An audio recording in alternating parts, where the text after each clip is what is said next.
Muy buenos días. La Autoridad Reguladora de los Servicios Públicos les da la más cordial bienvenida a este foro sobre la independencia del ente regulador, clave para una regulación transparente y confiable. Esta es una actividad que se enmarca dentro de la conmemoración del 25 aniversario de la ARECEP, donde hemos querido traer la discusión y análisis sobre temas relevantes para mejorar la prestación de los servicios públicos. Este panel será moderado por el ingeniero eléctrico Jorge Blanco, miembro de la Junta Directiva de la ARECEP. Muy buenos días, don Jorge. Buenos días, Carolina, y buenos días a todos los señores panelistas y a los que están observando este panel. En primer lugar, quisiera presentar a los señores panelistas, la señora Ana Pietikäinen, que es economista, es coordinadora de la red de reguladores económicos de la OECD. También el señor Luis Ortiz, que es abogado, presidente de la Asociación Iberoamericana de Estudios de Regulación, ASIER, y profesor de la Universidad Escuela Libre de Derecho, Costa Rica. Al señor Mariano Basigalupo, consejero de la Comisión Nacional de Mercados y Competencia de España y vicepresidente de la Asociación Iberoamericana de Entidades Reguladoras del Sector de Energía, AIAE. Y al doctor Roberto Jiménez, que es el regulador general de la Autoridad Reguladora. Bienvenidos, señores panelistas y señores que escuchan este panel. La Autoridad Reguladora de Servicios Públicos es una entidad pública que regula servicios que le tocaría prestar al gobierno, pero como no puede realizarlos, le encarga a prestadores públicos o privados la prestación de esos servicios. Por lo tanto, esos mercados son mercados regulados. En general, la autoridad reguladora regula servicios en energía, agua y transporte. Casi 40 servicios. En energía, básicamente electricidad y derivados del petróleo. En agua, agua potable y aguas residuales. Y en transporte, una gran variedad de transporte público. Autobuses, ferrocarriles, taxis, servicios especiales, cabotaje, incluso transporte de carga en puertos y aeropuertos, revisión técnica vehicular, peajes, correos de Costa Rica, etc. Entonces, tenemos una gran variedad de servicios públicos que la ARECEP se encarga de regular. Incluso, próximamente, la Asamblea Legislativa está conociendo un proyecto sobre generación distribuida, que va a ser un servicio público que también vamos a incorporar a los servicios que regula la ARECEP. La ARECEP también tiene un órgano desconcentrado que se llama la SUTEL, Superintendencia de Telecomunicaciones, que regula, aquí sí, en mercado en competencia, las telecomunicaciones, prestadores de servicios de telefonía móvil que están en competencia. Entonces tenemos que ese es el ámbito de acción de la autoridad reguladora. Sí queríamos conocer sus opiniones con respecto a lo que se conoce como la captura del regulador por parte de grupos de poder. En este caso pueden ser prestadores de servicios, pueden ser asociaciones de consumidores, pueden ser grupos de diputados, partidos políticos, etcétera, que tratan, digamos, de influir en las decisiones de la entidad reguladora, que tiene que mantener su independencia y transparencia y objetividad en sus resoluciones. Un caso especial es un caso que estamos viviendo en este momento, en el que los señores diputados están aprobando una ley que rebaja el canon de regulación a un 30% en el sector transporte. O sea, los ingresos de la autoridad reguladora son básicamente a través de una tasa que los prestadores tienen que pagar, pero que se reconoce en el costo de precio y las tarifas, que se llama el canon de regulación. Pues a través de esa ley se está reduciendo el monto de los ingresos del sector transporte y por tanto se está incluyendo en la posibilidad de fiscalización que realiza la autoridad reguladora. Sin más, vamos a iniciar este panel. El cronograma del panel son 10 minutos de presentación de cada uno de los 4 panelistas. Luego pasamos a un intercambio de opiniones entre ellos, unos 10 minutos. Luego pasamos a las preguntas de los que están asistiendo a este panel, público en general. y al final un cierre de cada uno de ellos de 5 minutos. Por lo tanto, le doy la palabra a la señora Ana Pietikäinen para que inicie su presentación. Buenos días. Muchas gracias. Buenos días y muy buenas tardes también para los demás europeos. Muchas gracias, don Jorge, por la introducción. Y ante todo, muchísimas gracias a don Roberto y todos sus colegas de ARECEP por esta invitación para acompañarles en este importante aniversario de un cuarto de siglo de la vida de ARECEP. Del punto de vista de la OCDE, el año 2021 es un año importante no solamente por los 25 años de ARECEP, sino también, obviamente, porque Costa Rica se convirtió en un país miembro de la organización en el mes de mayo 2021. Esta adhesión de Costa Rica a la OCDE es un proceso que duró 5 años, durante los cuales, durante estos años, ambos lados trabajaron muy duro. Producimos mucho análisis de varias áreas de política pública y incluyendo, obviamente, a esta área de política regulatoria y gobernanza regulatoria que nos reúne en este evento hoy. Nos complace también en la OCDE que el gobierno de Costa Rica haya publicado el mes pasado, en septiembre, su hoja de ruta de compromiso como miembro de la OCDE, que define los compromisos del gobierno y define acciones detalladas como miembro de la organización que el país va a llevar a cabo. Y otra vez me alegra a mí personalmente muchísimo que esta hoja de ruta también incluya los principios, la implementación de los principios de buena gobernanza de los reguladores económicos, que serían obviamente ARECEP y SUTEL en Costa Rica. Por suerte, la relación entre la OCDE y ARECEP no ha empezado solamente este año. Llevamos muchos años trabajando juntos. ARECEP participa en la red de reguladores económicos de la OCDE que coordino yo con mi equipo desde aquí en París. Y esta red reúne a reguladores económicos de los sectores de utilities, de servicios públicos como telecomunicaciones, energía, transportes y agua. Tenemos un representante del regulador español también quien participa en esta red. Y nosotros trabajamos en temas transversales vinculadas al desempeño de entes reguladores con todos los miembros de esta red. Es decir, definimos cómo tiene que actuar y cómo tiene que, por ejemplo, medir su desempeño un regulador de clase mundial. Y ARECEP ya lleva muchos años participando en estas discusiones y este año 2021 hemos reactivado de una manera este diálogo con ARECEP. Como nosotros lo sabemos hacer en la OCDE, obviamente nosotros recopilamos datos y producimos análisis comparativo y benchmarking, también en este área de gobernanza y desempeño de reguladores, y nosotros hemos desarrollado a lo largo de los últimos 5 años unos indicadores que se llaman los indicadores de gobernanza de reguladores sectoriales. Es un título un poco largo, estamos pensando cortarlo un poco para la próxima edición. Ya tenemos 2 ediciones de datos de 2013 y 2018, y esos indicadores miran 3 dimensiones diferentes. Primero, independencia; segundo, rendición de cuentas; y tercero, campo de actuación. En inglés se llamaría scope of action. ¿Y por qué estas 3 dimensiones? ¿Por qué hemos nosotros elegido medir estas 3 dimensiones?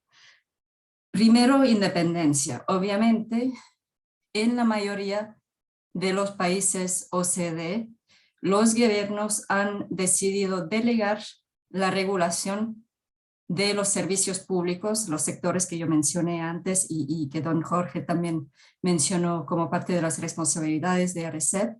Los gobiernos han delegado la regulación de estos sectores muy importantes para la sociedad y para también el funcionamiento de los mercados a agencias independientes. La razón en la mayoría de los casos ha sido la creación de agencias altamente técnicas que pueden tomar decisiones basadas en evidencia de manera imparcial y que también puedan tomar decisiones de manera desvinculada de ciclos políticos. Por ello, son agencias independientes. Y esto también supone que las agencias podrían tomar decisiones con una visión más de largo plazo que se podría suponer adentro de un ciclo político tradicional. La segunda dimensión, don Jorge, usted ha levantado la mano, no sé si quiere intervenir. No creo, entonces voy a seguir con mi presentación, pero si tiene algún comentario, Sí, por tenemos favor. problemas de audio, no sé si usted tiene algún problema. Yo no tengo mensaje que hubiera un problema de conexión. Parece, No sé. pero yo creo que ya está bien. Continúe, por favor. Está bien, entonces gracias, voy a continuar. Entonces, el segundo indicador que nosotros hemos desarrollado es el indicador de rendición de cuentas.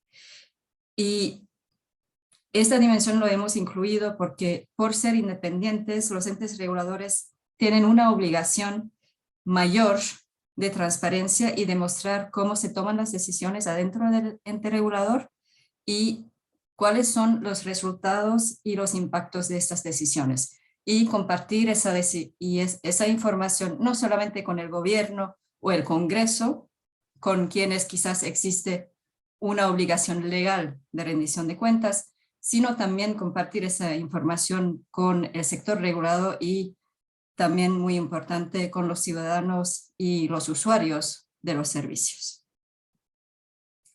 La tercera dimensión se refiere al campo de actuación, que quiere decir los poderes y las funciones que tiene el regulador para cumplir con su mandato, y aquí nosotros vemos si estos poderes y funciones están adecuados con los objetivos que se le han fijado al regulador. Entonces, ¿cómo se sitúa ARECEP en este universo de los indicadores de la OCDE? En cuanto a la independencia, ARECEP se acerca más de las buenas prácticas que el promedio de los reguladores en los países OCDE.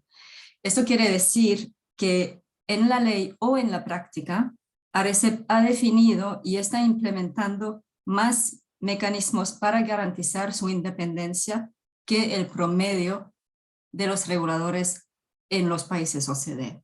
Es un hallazgo muy positivo para Costa Rica. En cuanto a rendición de cuentas, vemos la misma cosa.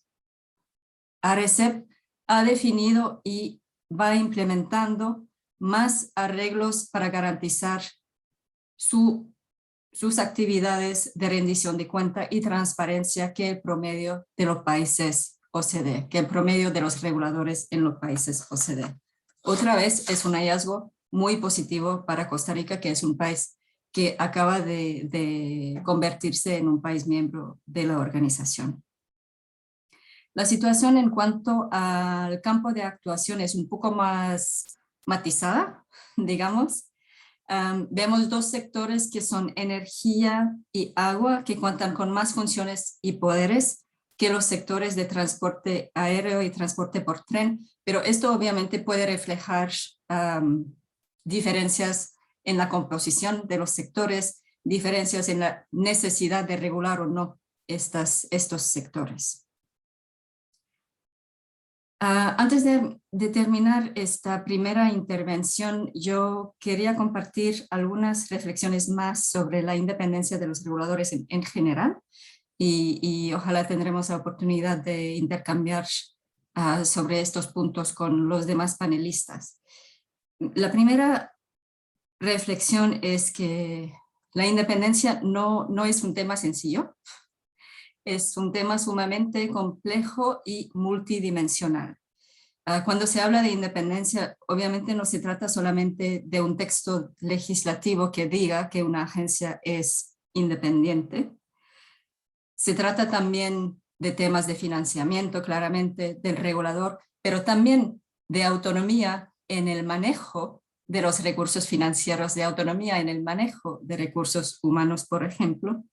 Se trata de cómo se selecciona el personal del ente regulador, cómo se selecciona y cómo se nombra la alta dirección del regulador, y obviamente también de la relación entre el Ejecutivo, los Cortes y el ente regulador. Entonces, la independencia, para medirlo, hay que identificar todas estas dimensiones diferentes y poder analizar cómo las cosas funcionan realmente de día a día, no solamente lo que está dicho en la ley. La segunda reflexión se refiere al hecho de que la independencia no es nunca algo que se ha ganado para siempre, digamos, que no hay que ser complacentes con este tema de independencia. Las influencias indebidas pueden surgir en cualquier momento y obviamente hay puntos de alto riesgo en la vida de un regulador que se pueden referir, por ejemplo, al nombramiento de su dirección, se pueden referir a algunas decisiones regulatorias muy importantes, por ejemplo, tarifas, la fijación de tarifas, pero también se puede referir a ciclos políticos. Entonces, es un trabajo que siempre hay que seguir llevando adelante en términos de construir lo que nosotros llamaríamos la cultura de independencia adentro del regulador, bajo el liderazgo de la alta dirección, pero que tiene que encontrarse en el comportamiento de cada miembro quien trabaja en el regulador, y también que se tiene que entender por los diferentes stakeholders en cómo se relaciona con el ente regulador. Y el tercer punto, y este es mi último punto, es muy importante destacar que la independencia obviamente no es un fin en sí mismo. Es uno de los elementos que contribuyen al desempeño de un ente regulador, pero no es el único. La gobernanza, cuando uno habla de gobernanza, no se puede mirar a los temas por separado, sino que hay que obviamente tratar de analizar y alcanzar un ensemble, una buena gobernanza global, en su globalidad, perdón. Y en ese sentido, desde la OCDE estamos muy contentos porque en este diálogo justamente que tenemos con ARCEP en estos momentos, en estas semanas, nos muestra que ARCEP está buscando justamente a fortalecer su gobernanza en estas diferentes áreas que miran también adentro del regulador, por ejemplo, y cómo toma sus decisiones. Y nosotros esperamos poder continuar a apoyarles en esta búsqueda para volver a ser un regulador de clase mundial en el futuro. Entonces, otra vez yo les felicito por este cuarto de siglo y el trabajo hecho, y será un gusto continuar este diálogo con ustedes en este evento y más allá. Muchísimas gracias. Muchas gracias, doña Ana.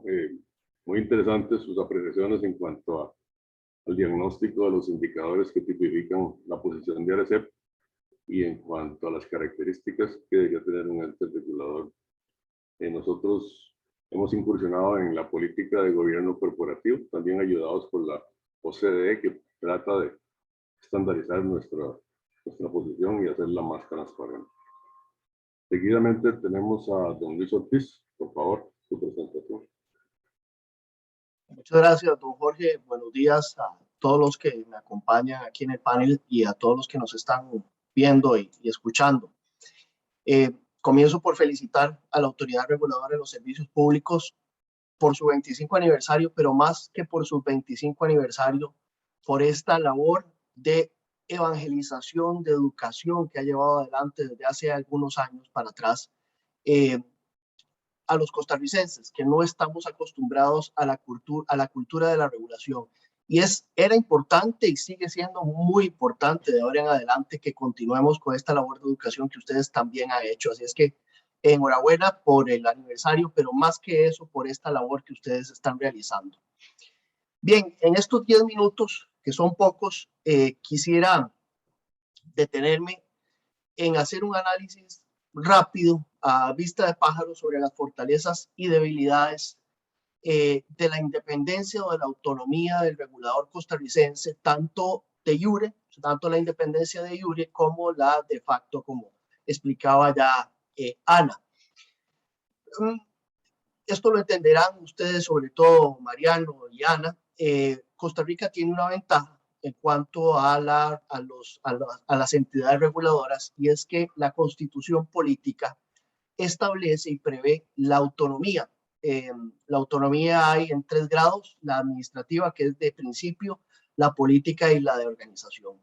De forma tal que ahí ya tenemos una gran ventaja respecto de países como Estados Unidos o como España, que siguen debatiendo aún el día de hoy si es constitucional estas administraciones independientes o agencias reguladoras, si son una delegación del Congreso, o en el caso español, si se salen de la línea de jerarquía del gobierno, que es el que debe establecer la política.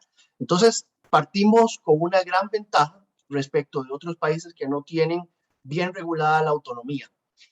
La Autoridad Reguladora de los Servicios Públicos ha sido creada como una institución autónoma, tiene personalidad jurídica propia, con autonomía administrativa y autonomía técnica, dice la ley. Tanto nuestro Tribunal Constitucional como la Procuraduría General de la República, que es el abogado del Estado, han dicho que la autonomía incluye la autonomía con la cual está dotada la Autoridad Reguladora de los Servicios Públicos, incluye la autonomía política. Y esto significa que no solamente tiene autonomía en cómo hacer las cosas, sino además en fijar las metas, nortes y objetivos que va a tener la Autoridad Reguladora de los Servicios Públicos. Y eso es muy valioso. La autoridad, la ARECEP, también tiene, por supuesto, una función importantísima de un regulador que dice mucho de su independencia, y es la potestad de fijar tarifas. Las fija de acuerdo con una metodología establecida en la ley, un principio de servicio al costo establecido en la ley, y la metodología es una potestad exclusiva y excluyente, con un paréntesis que es el comentario que voy a hacer cerca del final. Su conformación y el nombramiento de su junta directiva y del regulador me parece que no podrían ser mejor. Lo nombra el Consejo de Gobierno y lo ratifica la Asamblea Legislativa, pero se hace a través de una especie de concurso de antecedentes que asegura y ha asegurado hasta el día de hoy que las mejores personas llegan a la junta directiva de la Autoridad Reguladora de los Servicios Públicos. De manera tal que esas son las 3 principales ventajas que yo puedo resaltar sobre nuestra Autoridad Reguladora de los Servicios Públicos. Pero aquí entramos al punto clave quizás de mi intervención, y es lo que quisiera aprovechar, porque en mi carácter de abogado dedicado a estos temas, y sobre todo el presidente de la Asociación Iberoamericana de Estudios de Regulación, he visto con muchísima preocupación la falta de una cultura de respeto hacia la regulación y hacia la figura del regulador en Costa Rica. Hasta hace muy poco, el regulador era, en la mente de los costarricenses promedios, un aumentador de precios, y esa era su perspectiva. Últimamente, gracias a esta labor de evangelización, de educación de los costarricenses, siento que la Autoridad Reguladora de Servicios Públicos ha inculcado dentro de los usuarios, dentro de los empresarios, dentro de los agentes económicos regulados, otra perspectiva de lo que es la regulación y de lo que es el ente regulador. Sin embargo, mi preocupación subyace por 2 ejemplos claros que voy a dar sobre debilidades que son a la vez debilidades de jure, porque es la ley la que permite estas intromisiones de parte de otras autoridades, pero también de facto, porque quienes ocupan los puestos en estas 2 instituciones a las que me voy a referir, bien podrían haberse limitado si entendieran bien cuál es la teoría de la regulación y cuál es la naturaleza jurídica de las agencias reguladoras.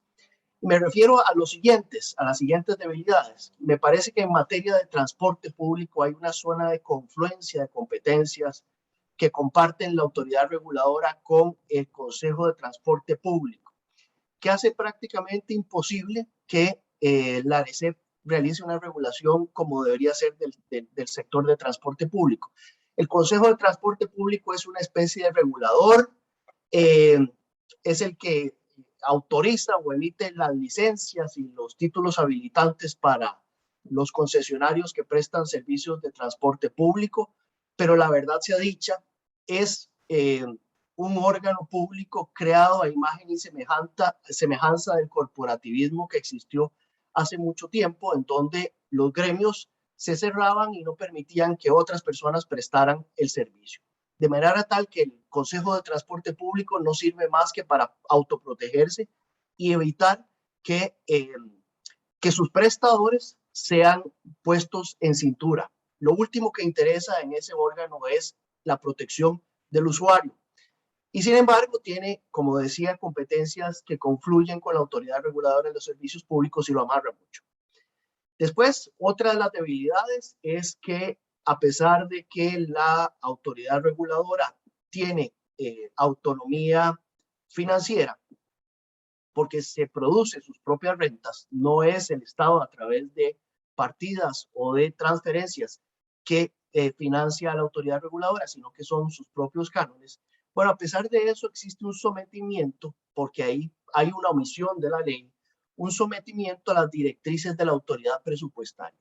Y si bien es cierto, la Procuraduría General de la República ha señalado que estas directrices no pueden ser individuales o concretas, dirigidas específicamente para ARECEP, sino que deben ser generales, de alguna forma estas directrices amarran o podrían amarrar las manos del regulador para dotarse de recursos humanos, de recursos materiales que necesita para hacer una mejor regulación. Y termino con los dos casos que más me preocupan.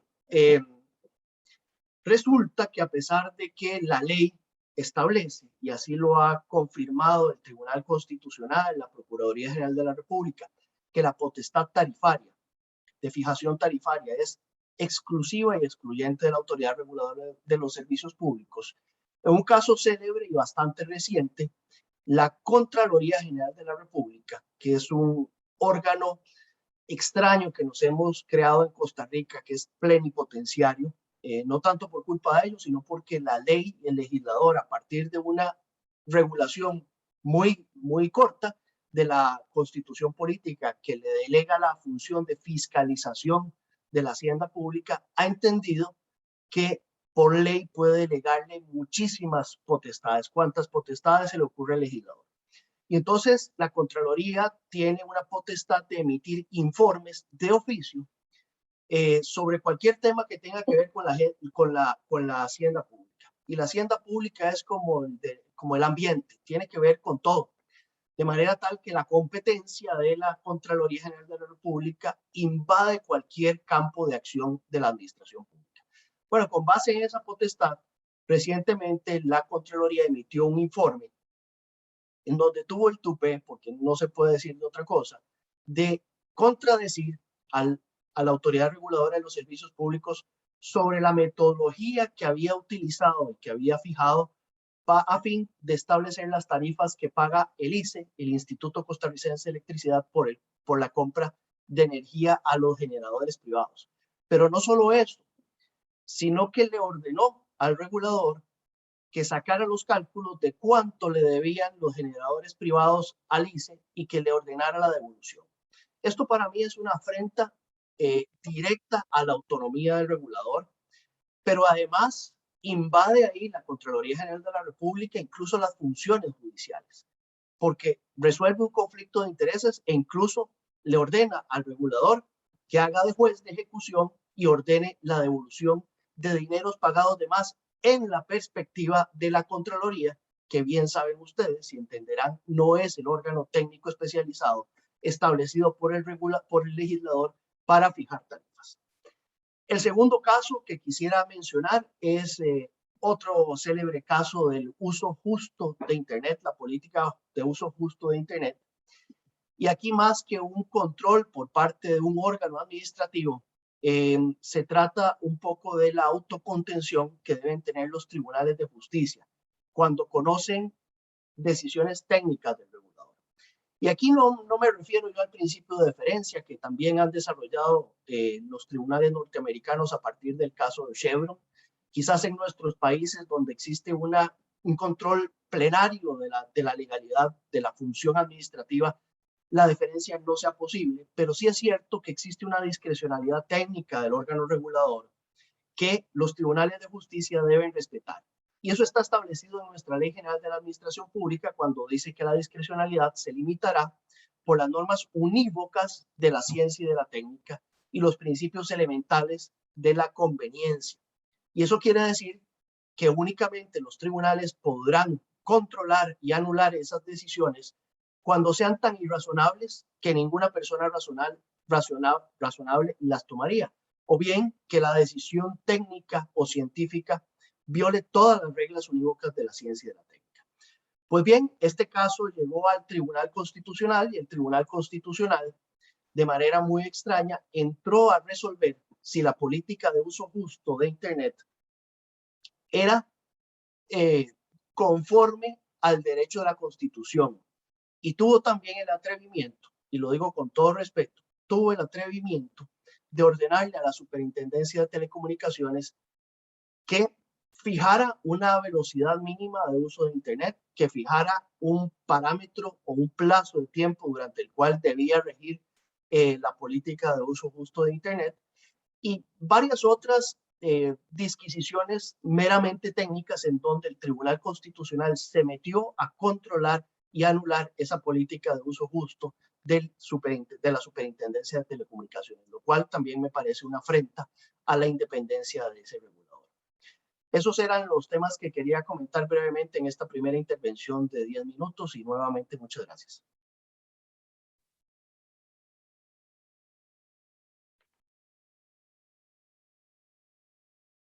Don Jorge, no le escuchamos.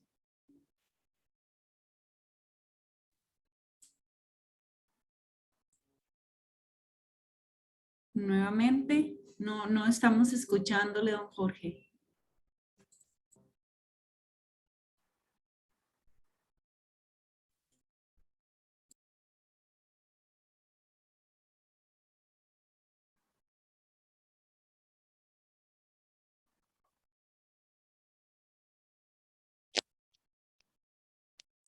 Adelante. No, seguimos sin escucharle, don Jorge. Y no le veo el microfonito tampoco.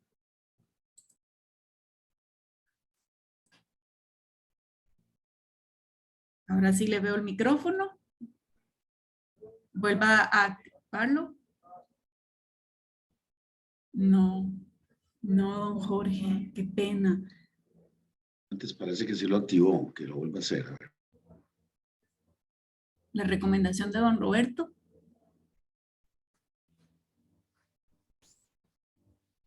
Es que no se le marca el circulito, ¿lo ves?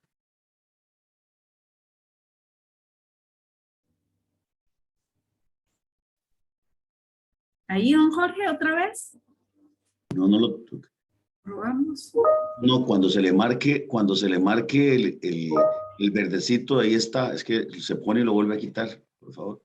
Hágalo de nuevo, don Jorge. Ahí se ve. Ahora sí. Ya nos van a dar asistencia. Un momentito, esperemos a que le resuelvan esta situación técnica, don Jorge.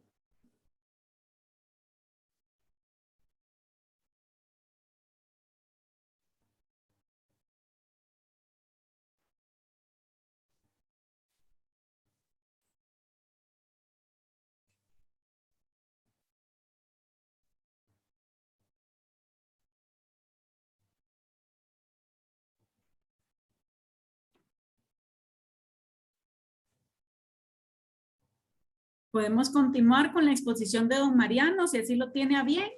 Don Mariano. De acuerdo. Muchísimas gracias. Buenos días a todos y buenas tardes desde Europa y a quienes nos sigan también desde Europa. En primer lugar, querría que mis primeras palabras fueran para manifestar mi felicitación a la Autoridad Reguladora de los Servicios Públicos de la República de Costa Rica en su 25 aniversario.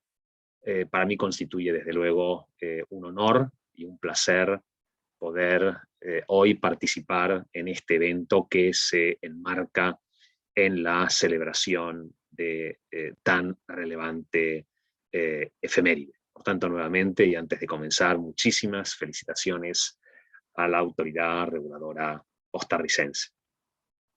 En los minutos que tengo por delante, querría compartir con ustedes el régimen de garantía de la independencia de las autoridades reguladoras que se establece en el ámbito del derecho de la Unión Europea.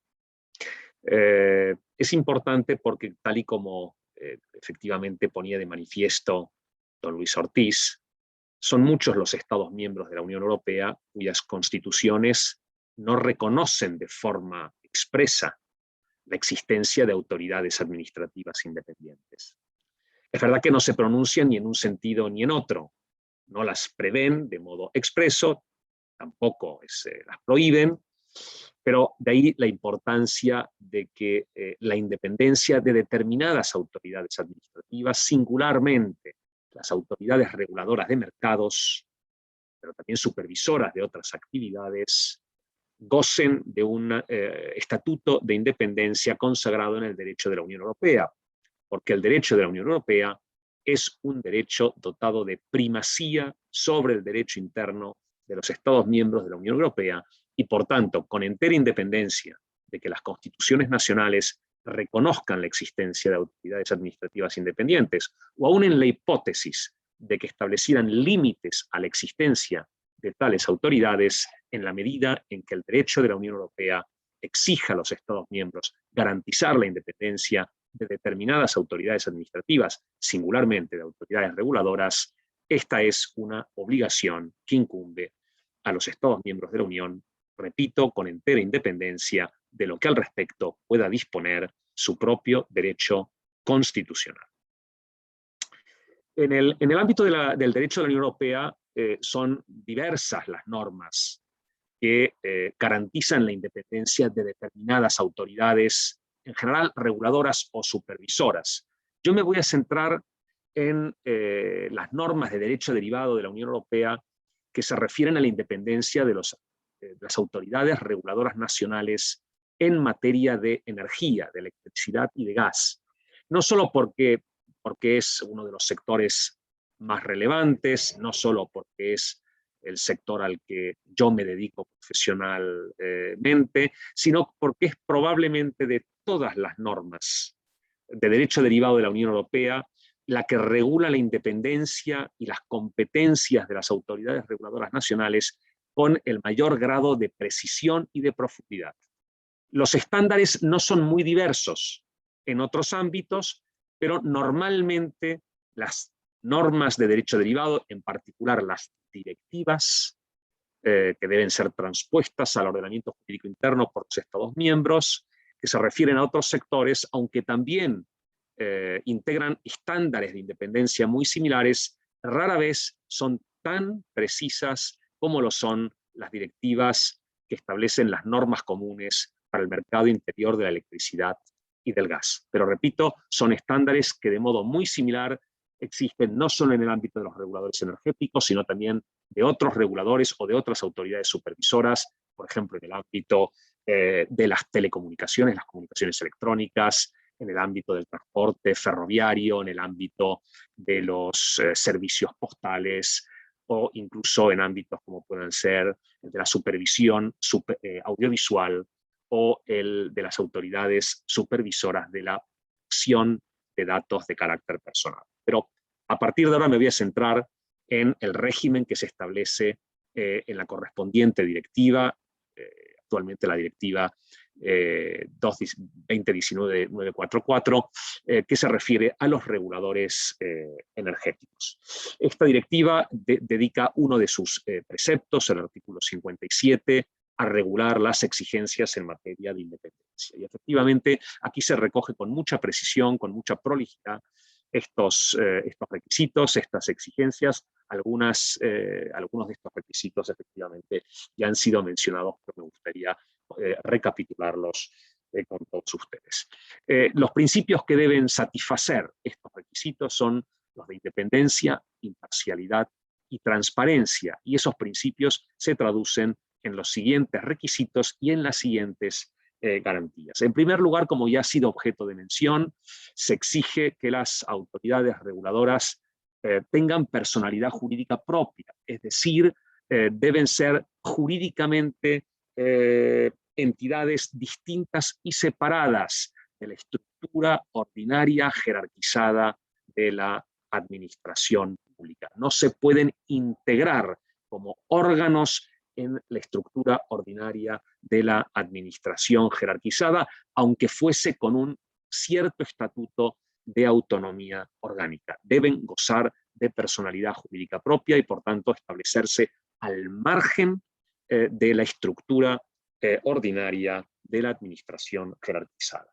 En segundo lugar, se exige que actúen con independencia de cualquier interés comercial, porque la independencia de las autoridades reguladoras naturalmente es bifronte.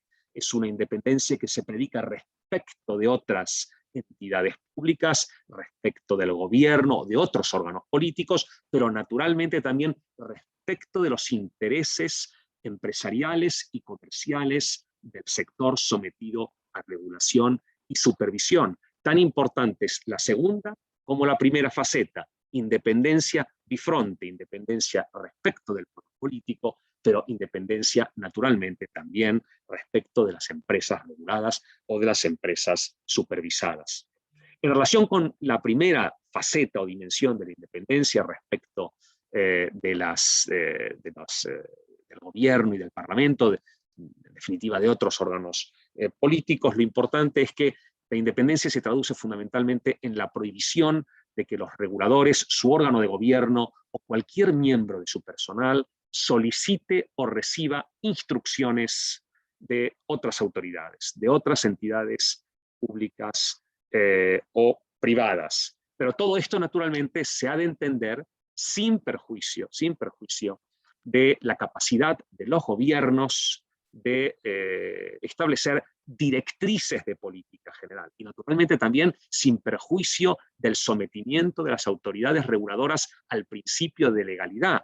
Los parlamentos pueden seguir legislando en los ámbitos de competencias que tienen reservados los legisladores, aunque naturalmente no hasta el punto de vaciar de contenido esa competencia, pero no están los parlamentos, los legisladores, completamente privados de toda facultad de seguir normando en el ámbito de esas competencias, pero siempre con respeto a las competencias que se reservan, en este caso por el derecho de la Unión Europea, a las autoridades reguladoras nacionales, de modo que esas competencias no resulten vaciadas. Por tanto, independencia sí, por supuesto que sí, respecto de los órganos políticos, pero eso naturalmente no priva a los gobiernos, por un lado, de la facultad de establecer directrices de política general que tienen que tener en consideración los organismos reguladores a la hora de ejercer sus propias competencias y sin perjuicio, naturalmente, del sometimiento de las autoridades reguladoras al principio de legalidad,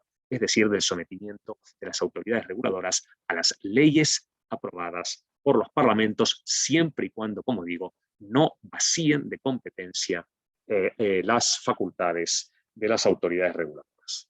Más concretamente, también este precepto al que me he referido, el artículo 57 de la Directiva 2019-944, que es la Directiva de Normas Comunes del Mercado Interior de la Electricidad, pero cuyo contenido, como digo, es básicamente extrapolable también a otros ámbitos y a entes reguladores de otros ámbitos, establece las siguientes garantías para asegurar la independencia real, porque tal y como señalaba con mucho cierto el doctor Luis Ortiz, tan importante es la proclamación de iure de la independencia como su garantía de facto, y por tanto la mera proclamación solemne de una norma de la independencia no es suficiente. El legislador tiene que articular garantías para que esa independencia sea real y efectiva.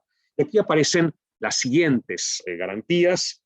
En primer lugar, el régimen jurídico del proceso de toma de decisión de las autoridades reguladoras debe ser tal que debe permitirles adoptar decisiones autónomas en el ámbito de sus competencias, con entera independencia de cualquier órgano político. Por tanto, repito una vez más, la independencia se predica no solo respecto del gobierno, también del Parlamento, que no puede sustituir la función reguladora a través de normas que absorban enteramente la tarea normativa del regulador. En segundo lugar, muy importante, también ha sido ya varias veces mencionado, no hay independencia real y efectiva, ni siquiera en el ejercicio de las funciones reguladoras propias, si no existe autonomía ad intra, autonomía de organización, autonomía de gestión y autonomía financiera. Y en este sentido se exige a los Estados miembros de la Unión Europea que doten a sus autoridades reguladoras de recursos humanos y financieros necesarios para que puedan ejercer sus funciones de manera eficaz y eficiente. Un regulador, por independiente que sea en el ejercicio de su función, si carece de recursos para ejercer esas funciones de manera eficaz y eficiente, no será un verdadero órgano independiente. Lo mismo en su dimensión financiera. Los organismos reguladores deben gozar de dotaciones presupuestarias anuales suficientes, de carácter separado y que puedan ejecutar con plena autonomía. Muy importante, y voy concluyendo, es el régimen de selección y nombramiento de los miembros del órgano de gobierno, de la autoridad reguladora o de su alta dirección.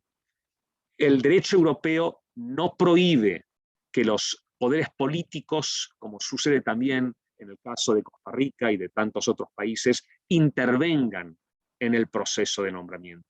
No se prohíbe que los gobiernos o los parlamentos puedan intervenir, porque es una forma relevante también de dotar de legitimidad democrática a los organismos reguladores. Pero la intervención gubernamental y o legislativa o parlamentaria en el proceso de nombramiento y de selección de los reguladores debe ser compatible con un procedimiento que garantice que los nombramientos se acuerdan en función de criterios objetivos, transparentes y previamente publicados, que garanticen la cualificación y la idoneidad y solvencia profesional de los reguladores, y que todo ello tenga lugar en el marco de un procedimiento independiente e imparcial. Por tanto, repito, no se prohíbe la intervención del gobierno y o del Parlamento en el proceso de selección y nombramiento, pero el proceso de selección y nombramiento debe garantizar la objetividad, la transparencia del procedimiento y también que los criterios que lo guían sean criterios que garanticen la cualificación, la idoneidad y la solvencia de las personas seleccionadas. Y muy importante, naturalmente, también para una autoridad que se predique o que se pretenda independiente, el régimen de remoción, en su caso, de los miembros del órgano de gobierno de las autoridades reguladoras. ¿En qué condiciones pueden cesar? Aquí es muy importante también la garantía que se establece, en este caso en la directiva, de que los mandatos sean mandatos fijos de entre 5 y 7 años, con la posibilidad de una sola reelección y con el establecimiento de causas objetivas tasadas de remoción que garanticen la inamovilidad. Solamente pueden ser dentro del mandato, los miembros del órgano de dirección o del órgano de gobierno de la autoridad reguladora solo deben poder ser removidos, no por pérdida de confianza, como puede suceder con un cargo genuinamente político en el marco de la estructura del gobierno, de la administración jerarquizada, sino solamente como consecuencia de la concurrencia sobrevenida de una causa objetiva, en cuya virtud el miembro del órgano de gobierno del regulador deje de cumplir los requisitos o las condiciones objetivas para el desempeño del cargo, o haya sido declarado culpable de una falta con arreglo al derecho nacional, es decir, por concurrencia sobrevenida de una causa de falta de propiedad. Pero siempre, en todo caso, como digo, en función de criterios objetivos, tasados, previamente establecidos. Y en este sentido, y concluyo prácticamente con este comentario, es muy importante señalar también, y hay jurisprudencia al respecto en el ámbito europeo, del Tribunal de Justicia de la Unión Europea, que ni siquiera los procesos de reforma institucional, es decir, medidas legislativas de reorganización de las autoridades reguladoras, pueden constituir coartadas, si se me permite decir así, para poner prematuramente fin a los mandatos de los miembros del órgano de gobierno de una autoridad reguladora. Esta ha sido, digamos, una forma que en ocasiones se ha explorado en algunos países, incluso en España sucedió así en el año 2013, de tal modo que al socaire de una reforma institucional, de una reforma organizativa de la autoridad reguladora, en el caso de España, mediante la fusión de autoridades reguladoras de distintos sectores y de la autoridad de competencia para dar precisamente lugar a la creación de una nueva autoridad, a la que yo represento hoy, la Comisión Nacional de los Mercados y la Competencia, que es una autoridad reguladora plurisectorial o multisectorial y también autoridad de defensa de la competencia, que, como digo, un proceso de reforma institucional no pueda constituir motivo para poner prematuramente fin al mandato de los miembros del órgano de gobierno de una autoridad.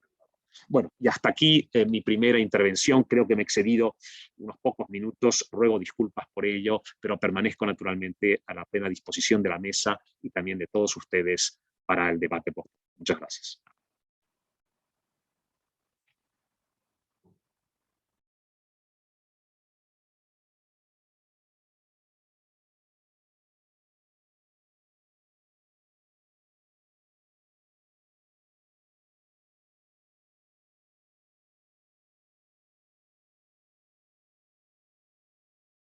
Don Jorge, seguimos sin escucharlo. Le hacemos el pase a don Roberto Jiménez, el regulador general. Si está de acuerdo, don Jorge, muy amable. Don Roberto, adelante. Tal vez Carolina, Carolina, agradecería que me habilite la posibilidad de presentar, por favor, para compartir la pantalla. Bueno, muy buenos días y buenas tardes en Europa. Un gusto estar compartiendo con ustedes. Muchos de ustedes que están ahí, los tres, es porque desde hace cerca de 5 años hemos establecido una relación y un apoyo institucional y que nos ha permitido compartir con la OCDE, con la red de reguladores y ahora con los apoyos para la gobernanza. Igualmente con la red de reguladores de Iberoamérica hemos estado participando, y con Luis Ortiz con el Colegio de Abogados y la Asociación Latinoamericana. Así es que esto es fruto también de un trabajo que hemos venido haciendo. Sigamos, por favor. Voy a contarles muy rápidamente porque decía mostrarles muchas cosas que decía. Y realmente la naturaleza de los recursos de los servicios públicos en Costa Rica, la ley podemos decir que es bastante positiva en el sentido de que nos ha permitido contar con estas dimensiones del equilibrio de intereses entre el interés de los usuarios y el interés de los prestadores. Es una regulación compleja que busca lograr esos equilibrios que a veces son difíciles de lograr. Hay que desarrollar credibilidad y confianza. Esto implica la objetividad, la imparcialidad y apegados a la ciencia y la técnica. Y en el ámbito internacional brinda señales a la población y brinda señales a la comunidad internacional de que las reglas del juego están establecidas y es para bien de la colectividad. Regulamos más de 30 servicios en agua, energía y transporte, y eso nos hace un ente multisectorial complejo. Nosotros en Costa Rica, en nuestra ley, tenemos la independencia técnica, como ha indicado Ana, es una versión bastante constructiva, positiva que los legisladores establecieron.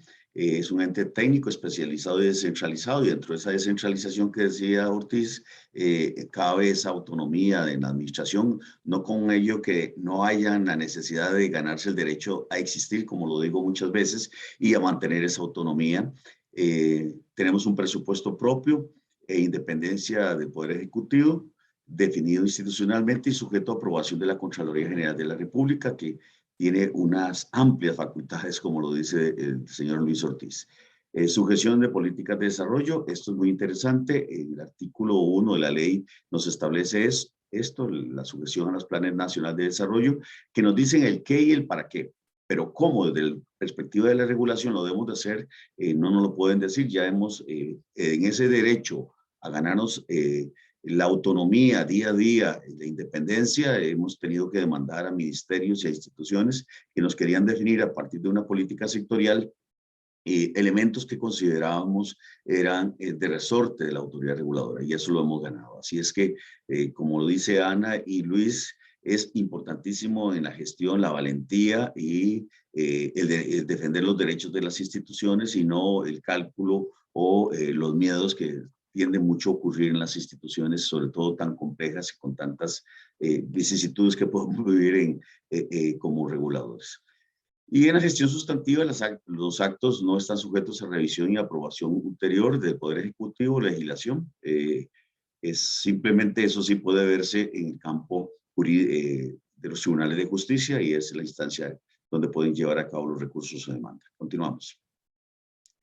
¿Qué riesgos estamos viendo y visualizando? Creo que algunos de ustedes los han mencionado. Sigamos. La posibilidad de captura del regulador, la normativa legislativa, pero bueno, como lo dice Mariano, es una potestad de la Asamblea Legislativa y podrán modificar de acuerdo a lo que consideren la legislación. Lo que sí nos preocupa es el ámbito del presupuesto y los recursos para la RICEP. El control de la hacienda pública, que como también lo indicaba don Luis y que lo ha dicho claro y contundentemente, el decir hacienda pública ha dado para todo, incluyendo, creo que, debilitar la institucionalidad regulatoria, que es muy lamentable. Y en eso, pues como regulador general, he defendido los intereses de la institución en diferentes instancias, y creo que no ha existido más que el deseo de defender la institución, asumiendo los riesgos y costos, sin tener los cálculos que muchos pueden hacer, sino entendiendo y comprendiendo que es una facultad y una competencia exclusiva y excluyente del ARECEP, y que la defensa y la autonomía se defienden día a día y con valentía también. Los prestadores, volvamos al anterior, los prestadores vía demandas judiciales es una forma de captura del regulador, y la vía legal, el legislativo más bien por los presupuestos. Y ausencia de legislación sobre amenazas, esto es muy importante también. Previsiones actuales, nombramientos, ya se ha hablado de esto, tal vez sigamos con esto porque creo que es de los puntos positivos que tenemos. Sigamos. ¿Qué recomendaciones uno podría hacer? Creemos que aunque Luis mencionaba que hay autonomía desde el punto de vista administrativo y que está consagrado en la Constitución, creemos que debe de fortalecerse mecanismos que nos proteja el regulador en el ámbito constitucional. Esto por cuanto hay falta de comprensión de las funciones y las facultades que debería tener un ente regulador.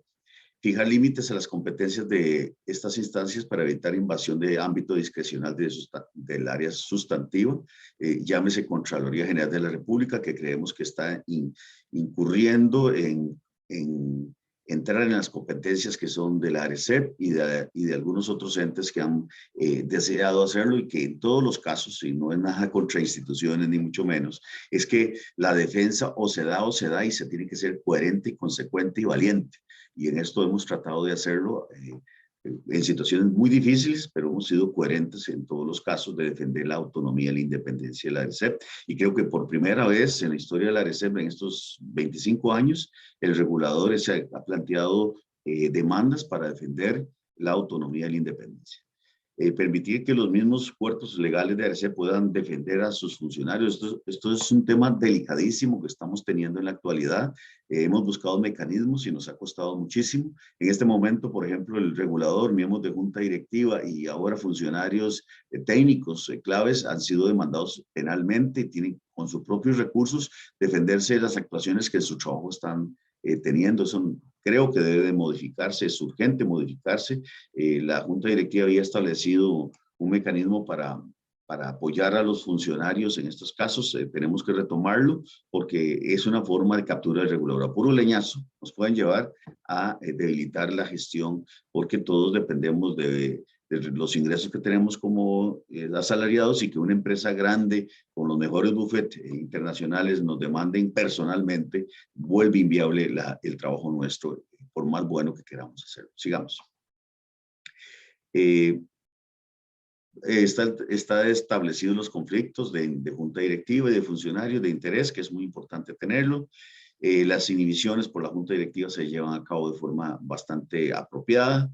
Y las decisiones de prohibiciones y limitaciones que tienen los miembros de Junta Directiva y Regulador General para participar o para ser miembros a la hora de querer formar parte de la Junta Directiva o de Regulador y General o adjunto. Esto es muy importante y creo que está previsto y está establecido de previo en la legislación. Sigamos.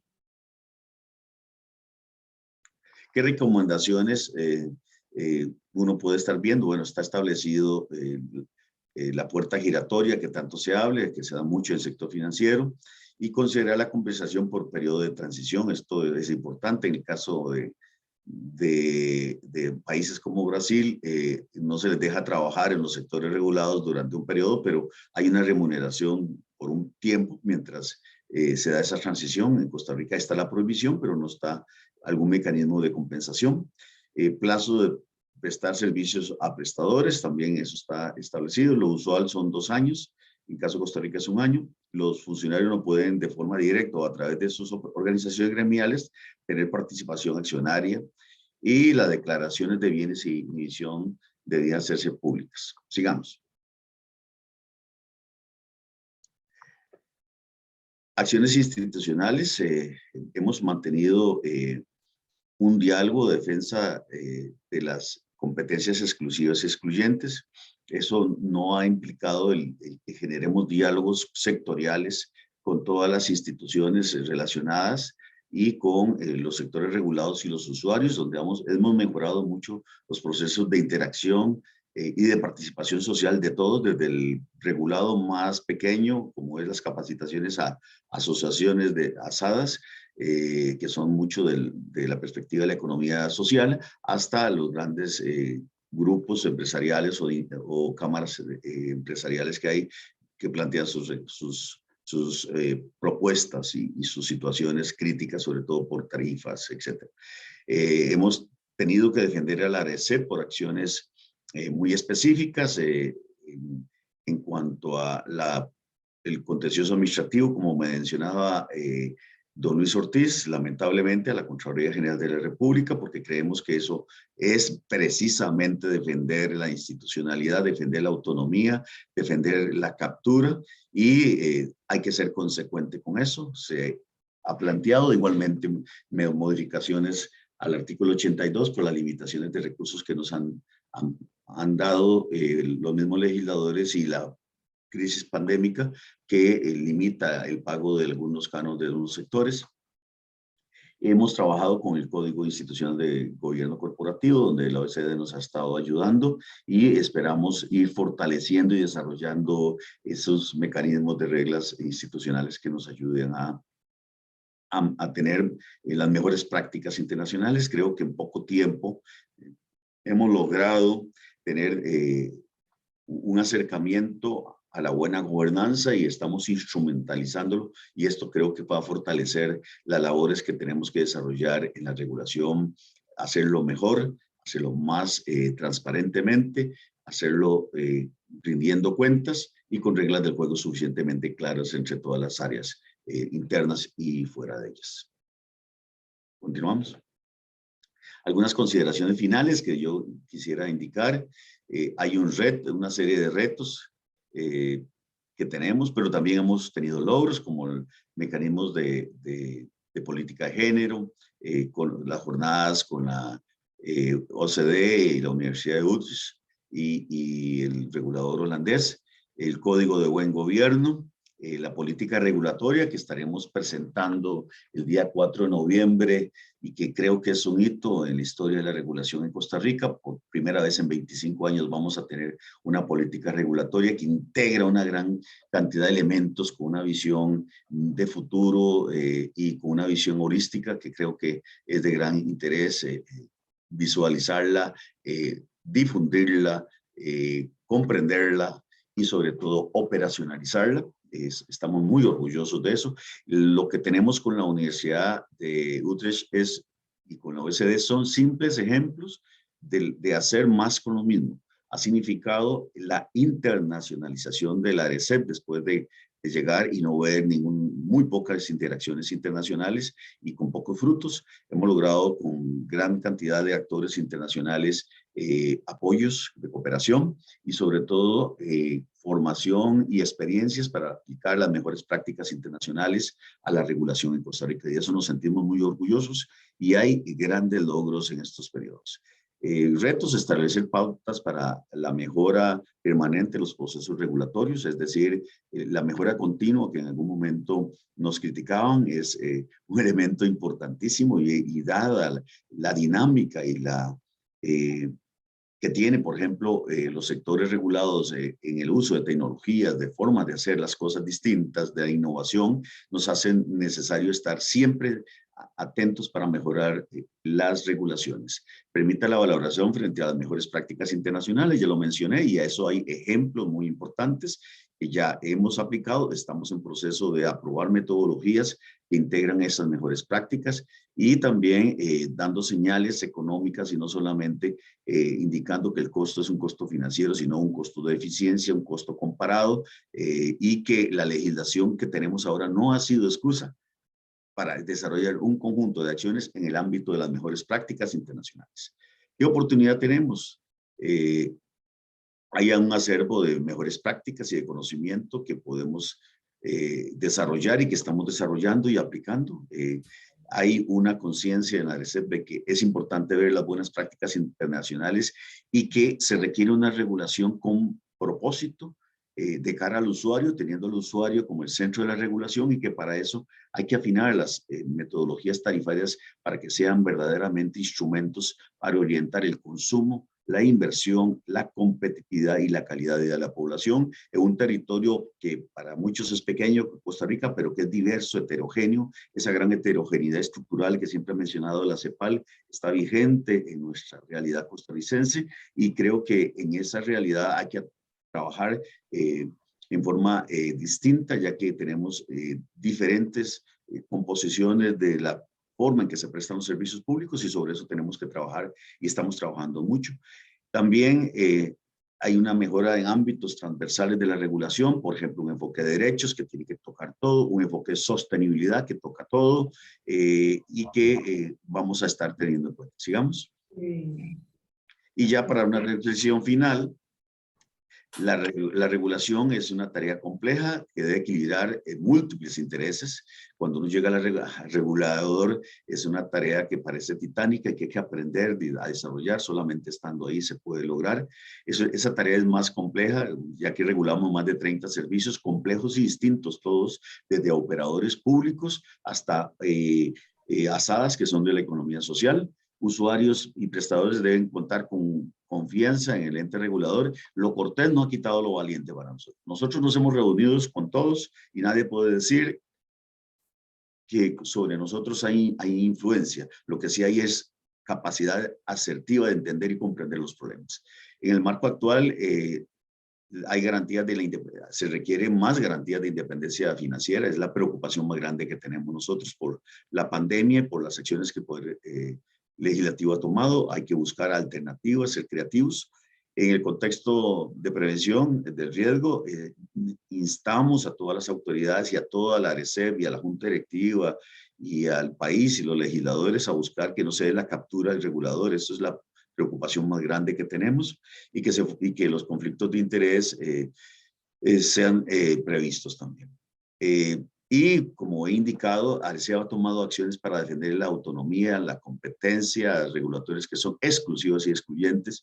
Y como dijo Ana, y como dijo Luis, y como dijo don Mariano, esto se defiende día a día, se gana el derecho a que seamos respetados y a generar el respeto por la autonomía y la independencia, por las competencias que tenemos exclusivas y excluyentes. Y eso tiene costos y tiene riesgos.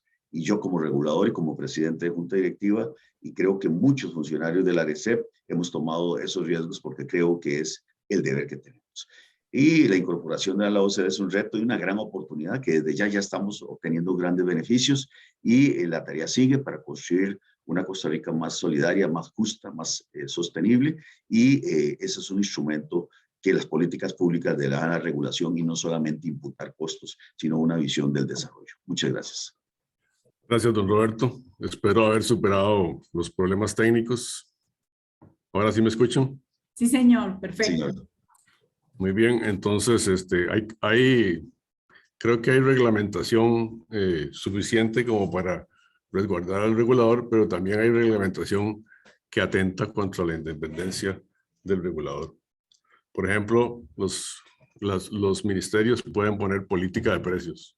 Entonces uno está fijando un precio de una tarifa, pero la política de precios fijada por el gobierno hace que existan posiblemente subsidios. Y eso es una realidad. Entonces, también es importante considerar que los nombramientos de los miembros de la directiva también tienen instancias políticas que, digamos, tergiversan un poco esa objetividad que decía don Mariano de que se nombren con el currículum adecuado y también con la transparencia adecuada. Entonces, posiblemente en la práctica no se respeten esos reglamentos, esas disposiciones que permiten mantener la independencia y objetividad del ente regulador. Y lo vivimos, como dice don Roberto, día a día, y hay que defenderlo día a día, como dicen ustedes. Vamos a pasar a un proceso de intercambio de opiniones. No sé si tal vez seguimos en el mismo orden. Doña Ana tiene alguna interrogante o observación con respecto a las posiciones de alguno de ellos. Sí, claro, con mucho gusto. Quizás puedo aportar una información en reacción a la intervención de Luis Ortiz y luego tendría una pregunta para Mariano. Obviamente yo no puedo comentar los ejemplos específicos que Luis desarrolló sin más información, pero quería volver a este marco metodológico que nosotros tenemos de los indicadores de gobernanza de reguladores y cómo nosotros construyemos el indicador de independencia. Este tema que usted ha subrayado de quién tiene el poder de anular decisiones del regulador es un tema muy importante en justamente cómo la OCDE mide la independencia del regulador. De hecho, en el cuestionario que sirve para alimentar la base de datos y que sirve para alimentar los indicadores, tenemos dos preguntas que los voy a leer en inglés. La primera pregunta es, which body other than a court can overturn the decisions of the regulator? Y la segunda pregunta es, are there instances where decisions of the regulator can be overturned by a body other than the court clearly defined? Entonces, desde nuestro punto de vista es muy cierto que si una entidad que no es un corte, que no forma parte del sistema jurídico del país, tiene poder de anular decisiones del regulador, esto puede ser problemático. Y si fuera el caso que esto fuera posible, habría que definir muy claramente los criterios para esta posibilidad, que no fuera así algo que puede suceder ad hoc. Entonces, estas son dos preguntas que nosotros incluimos en este cuestionario sobre los indicadores de gobernanza de reguladores. Muchas gracias. Don Luis, ¿alguna reacción? Y después don Mariano.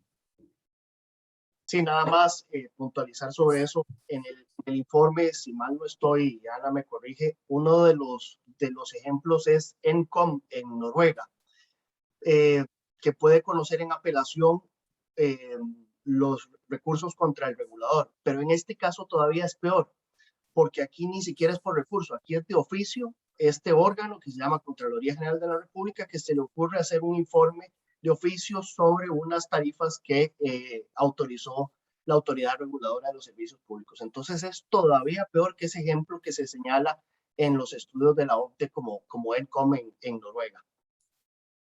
Don Mariano. No, don Ya. Mariano, yo no tuve... Perdón, de acuerdo. Tenía una pregunta para ti, pero no tuve tiempo de hacerlo así, si me permiten. Sí, por favor, por favor. Muy útil y muy informativa tu presentación del marco legislativo europeo, y obviamente tenemos conciencia que es un marco muy completo. Entonces, mi pregunta para ti sería, hemos hablado mucho de la diferencia entre de jure y de facto.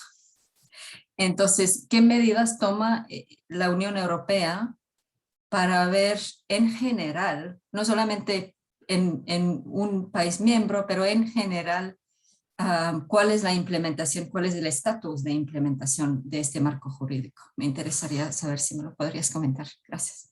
Sí, Ana, muchísimas gracias por tu pregunta.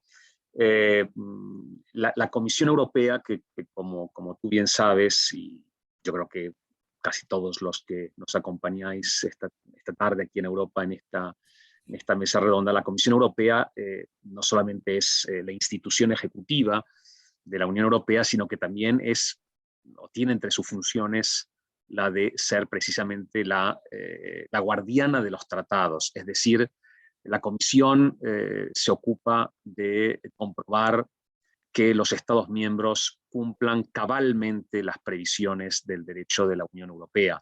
Y si los Estados miembros no lo hacen así, la Comisión Europea puede iniciar un procedimiento de infracción contra los Estados miembros, que se inicia con una carta de requerimiento, una carta de emplazamiento, en donde se pone de manifiesto cuál es, a juicio de la Comisión, la infracción del derecho de la Unión Europea que puede estar cometiendo un Estado miembro. Si el Estado miembro no corrige la conducta, la acción u omisión que constituye infracción del derecho de la Unión, la Comisión puede finalmente dictar un dictamen motivado, y si finalmente el Estado miembro, pese a todo, no se acaba de someter al criterio de la Comisión puede, mediante un recurso por incumplimiento, acudir al Tribunal de Justicia de la Unión Europea, que puede declarar el incumplimiento del derecho de la Unión por parte del Estado miembro, y esa sentencia, aunque es una sentencia declarativa, puede dar lugar, en caso de incumplimiento, a la imposición de multas coercitivas contra el Estado miembro, etc. La verdad es que la Comisión Europea ha sido bastante escrupulosa a la hora de supervisar el cumplimiento de todos estos requisitos a los que me he referido por parte de los distintos Estados miembros, tanto en lo que se refiere a la expresa previsión de estos requisitos, de estas exigencias, de estas garantías en la legislación de los Estados miembros, como en punto a la observancia real y efectiva de las mismas. Y la verdad es que son muchas, por lo menos no son pocos, los pronunciamientos del Tribunal de Justicia de la Unión Europea con ocasión de recursos que la Comisión ha interpuesto por incumplimiento de estos principios. Sin ir más lejos, el pasado día 2 de septiembre, el Tribunal de Justicia de la Unión Europea ha dictado una importantísima sentencia en la que tuvo que pronunciarse sobre un recurso por incumplimiento que la Comisión interpuso ante el Tribunal de Justicia contra la República Federal de Alemania, que no es precisamente uno de los Estados miembros con tradición, digamos, de ser particularmente infractor del derecho de la Unión Europea. Y como digo, pues el Tribunal de Justicia ha dictado el pasado día 2 de septiembre una sentencia en la que declara que el legislador alemán ha vulnerado, infringido el derecho de la Unión Europea por conculcar la independencia de su autoridad reguladora, la que se llama en Alemania Agencia Federal de Redes o Agencia Federal de Industrias de Red, por no otorgarle con carácter exclusivo la competencia para fijar, en este caso, las tarifas de acceso a las redes de transporte y distribución de electricidad, en la medida en que la ley alemana preveía que esa función la debía ejercer el regulador alemán en el marco de lo que estableciera un reglamento del gobierno. Es decir, en la ley alemana preveía que entre la ley y la decisión del regulador se interpusiera, se intercalara una norma reglamentaria del gobierno que lógicamente cercenaba la amplitud de la competencia del organismo regulador. Y como digo, recientemente en esa sentencia a la que me he referido, el Tribunal de Justicia ha declarado ese incumplimiento. En el caso de España también ha sucedido.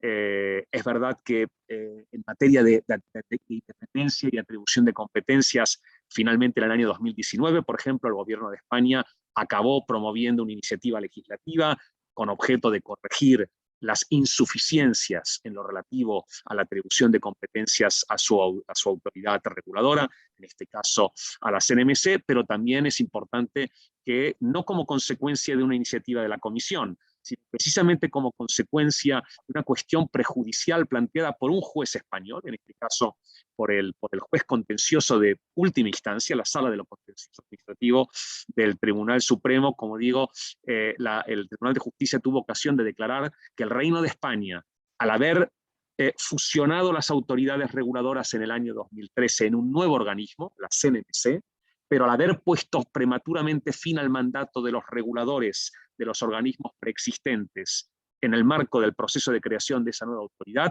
había también conculcado la independencia del regulador porque aprovechó una reforma institucional para producir una remoción anticipada de los reguladores preexistentes, anteriores. Por tanto, como vemos, el control que el Tribunal de Justicia de la Unión Europea ejerce sobre el cumplimiento de estos requisitos, bien a instancias de la Comisión Europea, bien a instancias de los propios órganos jurisdiccionales de los Estados miembros, es un control muy intenso. Muchas gracias. Muchas gracias, don Mariano. Don Roberto, aquí hay unas preguntas para usted en el sentido de la independencia de la entidad reguladora. Desde su perspectiva de regulador general, ¿cómo puede fortalecerse la independencia del ente regulador? Creo que usted ya ha tratado el tema. Y hay una pregunta también para don Luis Ortiz. ¿Cómo cree usted que se pueda limitar el legislador que en defensa de intereses del sector regulado, transporte en este caso, reduce el monto del canon de ese sector, que ese sector debe pagar a la ARECEP? Primero, don Roberto. Bueno, en general hemos estado tratando de indicar. Lo primero del proceso de captura regulador que yo como regulador he vivido es las demandas judiciales, o sea, y a las personas y de bufetes de los mejores del país que sin duda una la puede manejar uno o dos, pero ya tres es muy difícil. Igualmente en este momento funcionarios técnicos han sido demandados y con una gran preocupación, y resulta que se indica por una interpretación que no tenemos tan clara de la Contraloría de que no podemos usar recursos para defender a esos funcionarios. Hemos buscado mecanismos de seguros, no ha sido tan fácil, y la Junta Directiva ha estado tratando de buscar alternativas. Esto para mí se vuelve fundamental, un mecanismo de protección a los funcionarios desde la Junta Directiva hasta los funcionarios. Y vean ustedes qué tremendo. Son gente que fue a hacer inspecciones a bombas de gasolina, encontraron deficiencias que reiteradas de un grupo empresarial, y los funcionarios expertos en ingenieros químicos, etcétera, que tienen que hacer esa tarea, han sido demandados personalmente, penalmente. Y esto, pues simplemente, como decimos acá, puro leño, nos van a afectar la independencia. Es un tema. Lo otro de las demandas judiciales, que creo que hay una labor del ARECEP pendiente que le hemos pedido a la dirección jurídica y todos tenemos que trabajar, y es la educación y la concientización de los jueces en Costa Rica.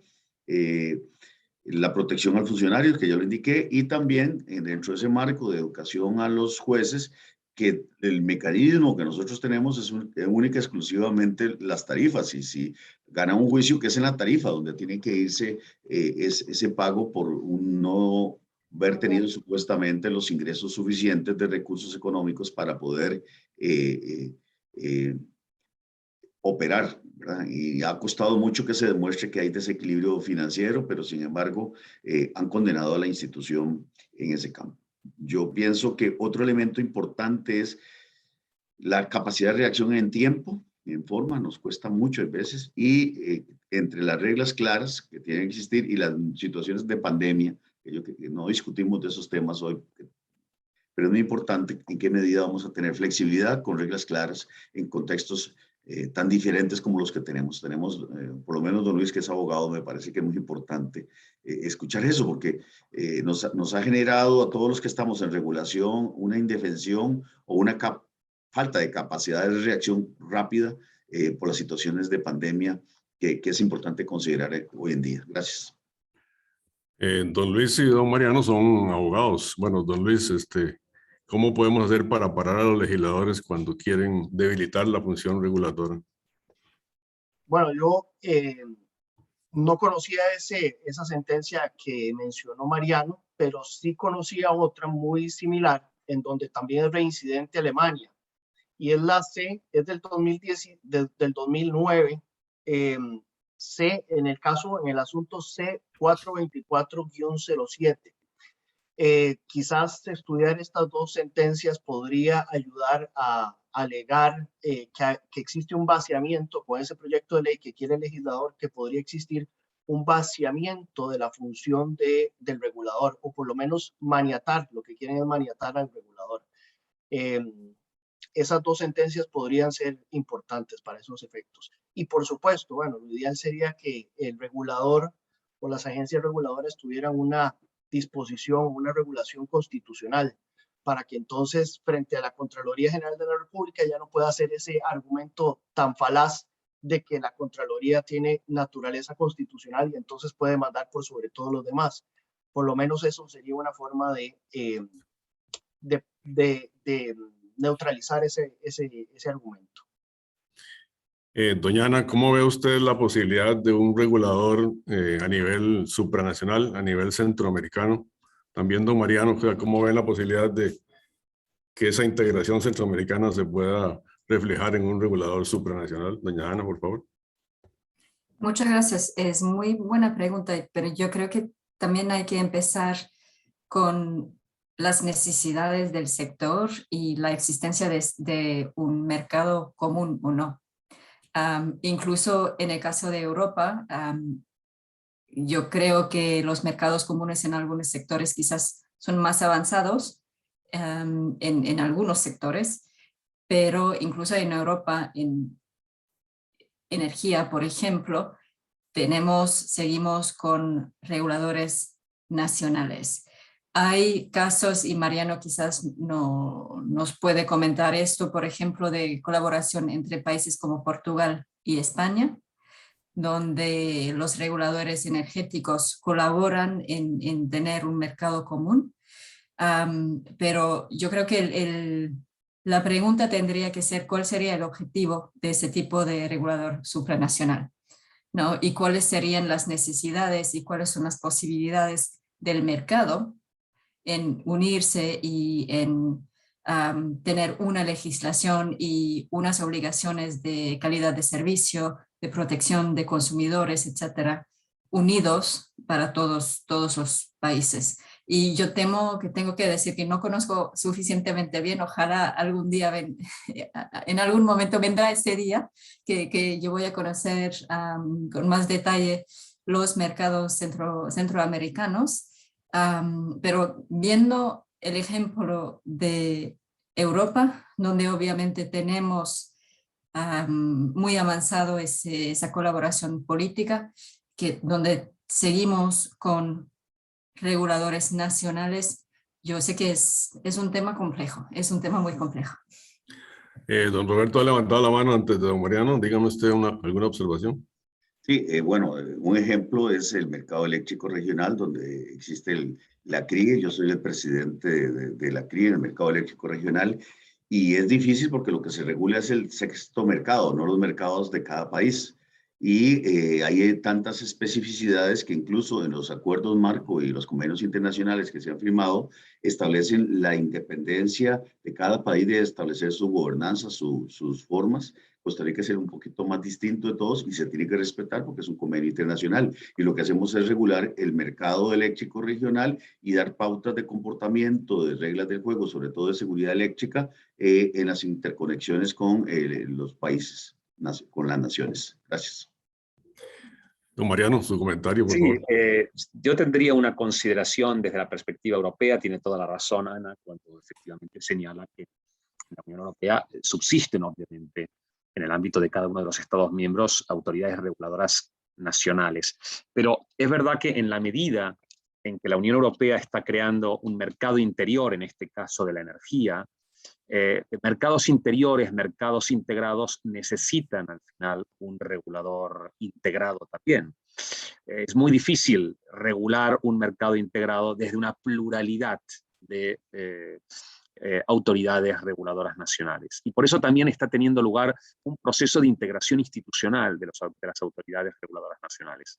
En este sentido, la Unión Europea cuenta precisamente con una agencia de regulación energética que se denomina Agencia Europea para la Cooperación de los Reguladores de la Energía, pero que no constituye un foro institucional de mera cooperación o colaboración, de intercambio de buenas prácticas regulatorias, sino que es el embrión de un genuino regulador energético supranacional, porque tiene facultades regulatorias propias, ciertamente centradas en todo lo que tiene que ver con la integración de mercados, con las cuestiones transfronterizas, con la generación de normas técnicas comunes para el mercado interior, para el mercado integrado, la adopción de los llamados códigos de red, que son esas normas técnicas, para la interconexión de las infraestructuras, para el funcionamiento integrado de los distintos mercados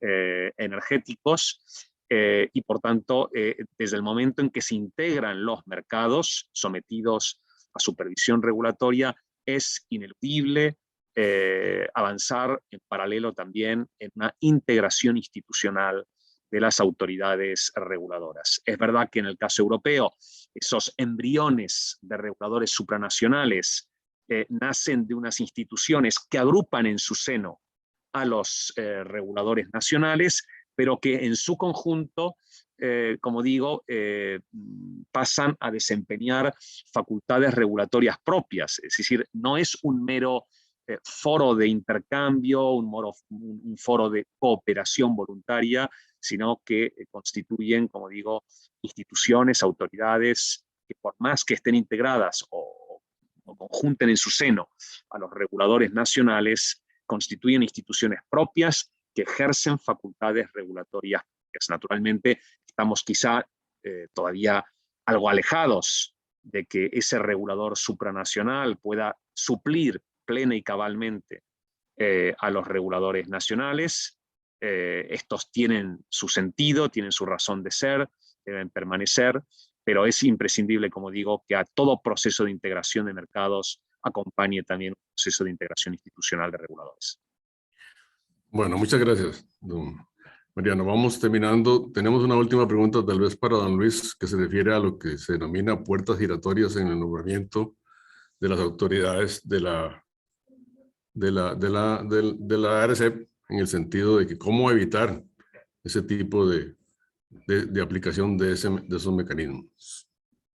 Bueno, ese es un tema complicado porque evidentemente no es conveniente que estén de un lado y inmediatamente del otro, pero también hay derechos fundamentales de parte de los funcionarios, libertad del trabajo y demás. Entonces, lo que se ha hecho en otros países es establecer una compensación por los 2 años o los 3 años que tienen de prohibición de pasar del sector del regulador al sector regulado.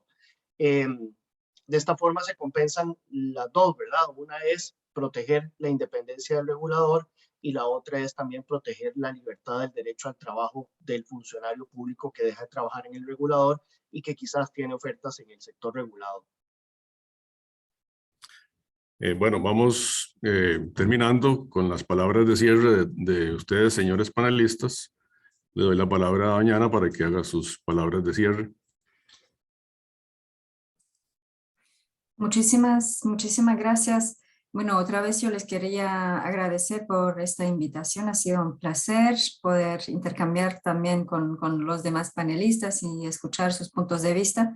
Yo creo que ha sido una conversación muy interesante y hemos tocado diferentes elementos o diferentes dimensiones de qué es la independencia y cómo hay que how to tackle it, cómo hay que tratar de fortalecerla.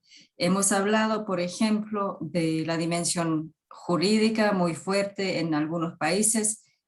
Creo en Costa Rica, según las mediciones de la OCDE también, siempre hay cosas que se pueden mejorar en todo contexto.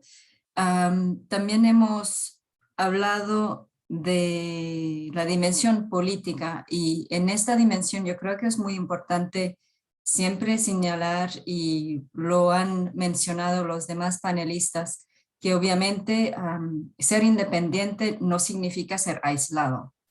Hay que protegerse de influencia indebida, pero los reguladores tienen que trabajar con los demás.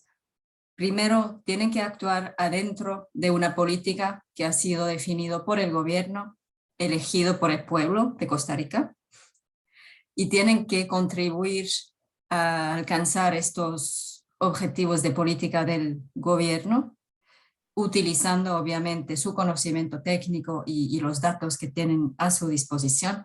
Y también tienen que tener mecanismos para tener un diálogo con el sector regulado, con las empresas, con los prestadores de servicio. No se trata de construir una pared y no hablar con ellos, sino que obviamente hay que tener un diálogo con ellos. Y en este caso yo creo que nuestros indicadores muestran que en Costa Rica y el caso de ARECEP en particular, sí hay buenos mecanismos de lo que nosotros llamamos stakeholder engagement, cuando por ejemplo se preparan nuevas regulaciones, y ARECEP también da feedback, dice a los stakeholders lo que se ha hecho con sus comentarios, que es muy importante, es una parte muy importante del diálogo, que esté en ambas direcciones, ¿verdad? Y la última dimensión que yo quería señalar, que es muy importante, es el tema que mencionó Luis en su presentación. Al inicio de su presentación, él habló de este esfuerzo que está haciendo ARECEP en términos de comunicación. Y en términos de, yo creo que utilizaste la palabra evangelizar un poco el propósito de la regulación, porque obviamente esto es un desafío, es un gran desafío. El trabajo de los reguladores es muy técnico y cada persona no puede quizás entender, por ejemplo, las metodologías de fijación de tarifas. Entonces, esta tarea de explicar el trabajo de un regulador, explicar por qué hay que hacer este trabajo y cuáles son los resultados a medio término, a largo término de estas actividades regulatorias, es una tarea sumamente difícil. Y nosotros lo vemos en todos los países donde trabajamos, que hay muy poca comprensión del rol del regulador, obviamente por consumidores, pero quizás también adentro de otras entidades de la administración pública. Entonces, en todos los países OCDE es una tarea que hay que seguir trabajando, hay que seguir adelante. Y es muy importante, obviamente, en ese tema de comunicación, siempre también tener en mente esa medición del desempeño del regulador, tratar de poder mostrar con indicadores, con resultados, también cuál es el efecto, cuál es el impacto de la existencia del regulador y de sus decisiones en la economía y en la vida diaria de los consumidores. Muchísimas gracias. Muchas gracias, doña Ana. Don Luis, sus palabras de cierre. Gracias, don Jorge. Termino en línea con lo que dice Ana. Quizás el mejor escudo que puede tener un regulador a su independencia es su prestigio. Y el prestigio se gana con trabajo, se gana con educación, se gana con capacitación y se gana también con la valentía de defender la autonomía y la independencia cuando se entrometen en eso. Yo creo que la autoridad reguladora de los servicios públicos viene haciendo un muy buen trabajo en cuanto a todas esas líneas y los insto para que sigan adelante con estos foros, llamando a los stakeholders que participen en ellos y ganándose el prestigio y el respeto que merece un regulador. Muchas gracias, don Luis. Don Mariano, sus palabras de cierre, por favor.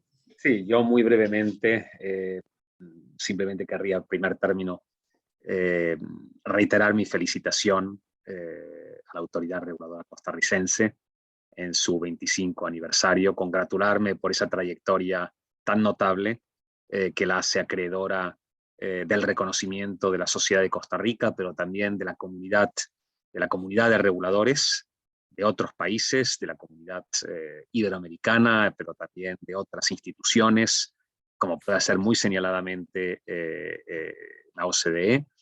Y mi conclusión sería que precisamente la inserción de los organismos reguladores en organizaciones internacionales, la activa colaboración y cooperación con otras instancias reguladoras constituyen elementos capitales esenciales para reforzar la robustez institucional de las autoridades.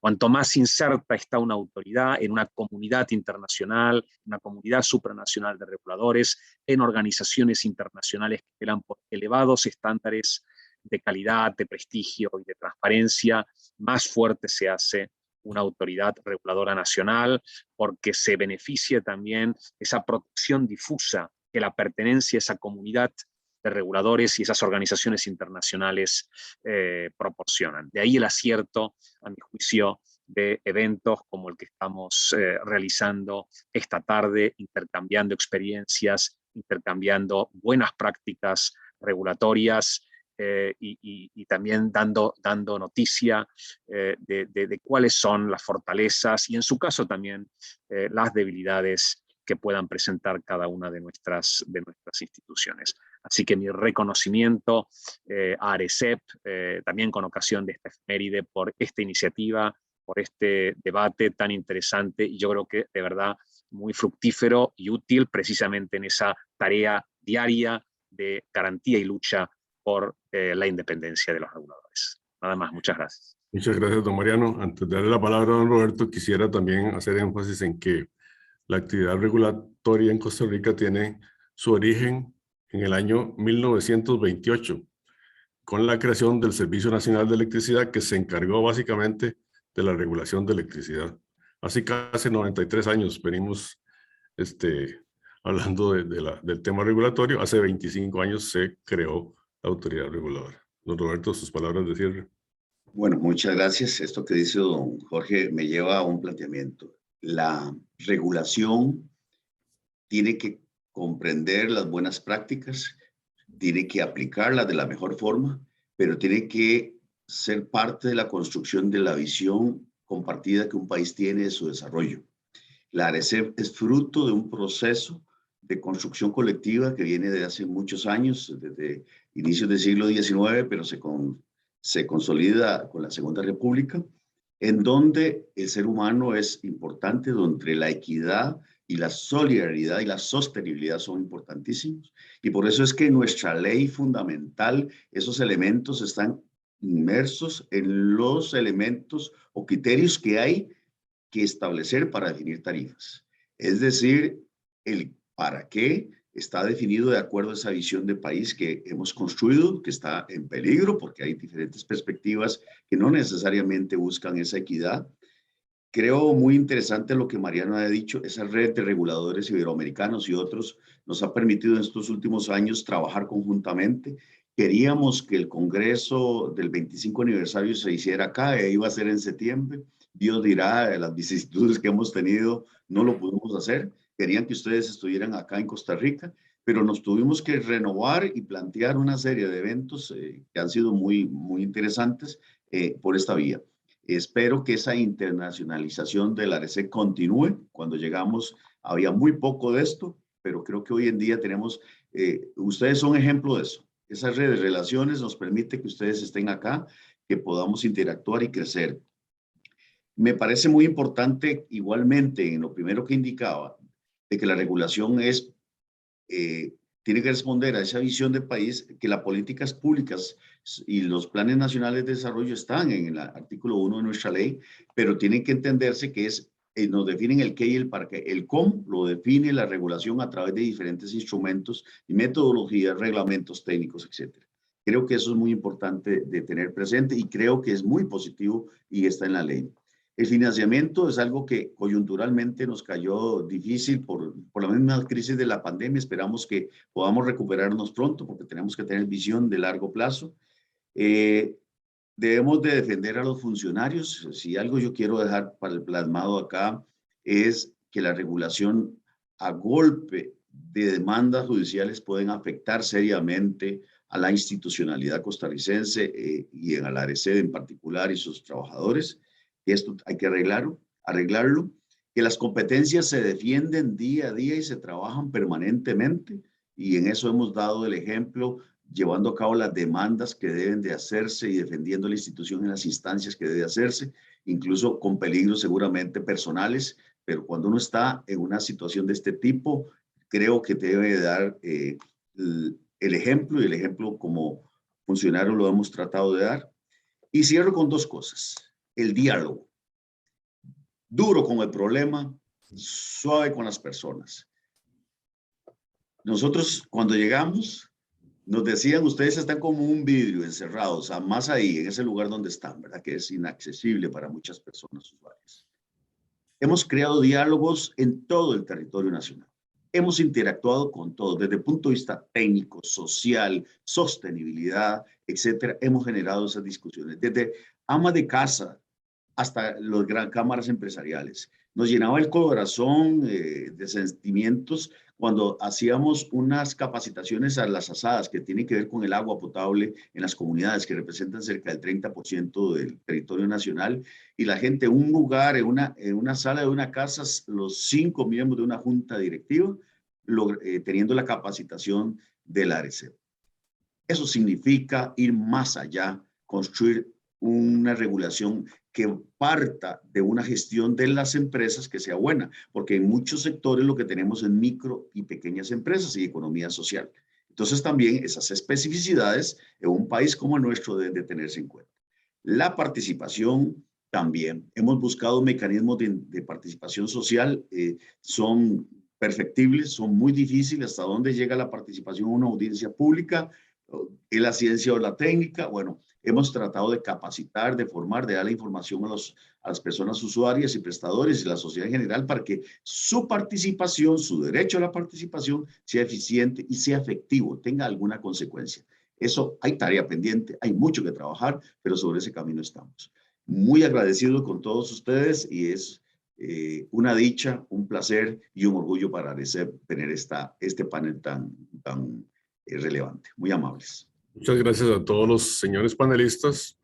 Los comentarios en Facebook evidencian cómo se ha tratado el tema con suficiente profundidad y diversidad para que muchas personas tengan atención sobre este tema. Muchas gracias y disculpen los problemas técnicos, pero bueno, parece que hemos terminado a tiempo. Muchísimas gracias a todos y todas los que nos han acompañado en esta actividad. Ha sido posible gracias a nuestros panelistas que han participado en este día. Recordarles las próximas actividades. Este próximo viernes tenemos otro panel relacionado con el pago electrónico en el transporte público, y el 25 de octubre tenemos otro muy importante relacionado con generación distribuida, que son temas nacionales de interés para el desarrollo del país y que esperamos pues que también nos acompañen. Muchísimas gracias a todos los panelistas y a quienes nos siguieron en las redes sociales y por este medio. Muchísimas gracias y buenos días. Que pasen muy bien. Muchas gracias. Muchísimas gracias. Gracias. Hasta luego. Hasta pronto. Gracias.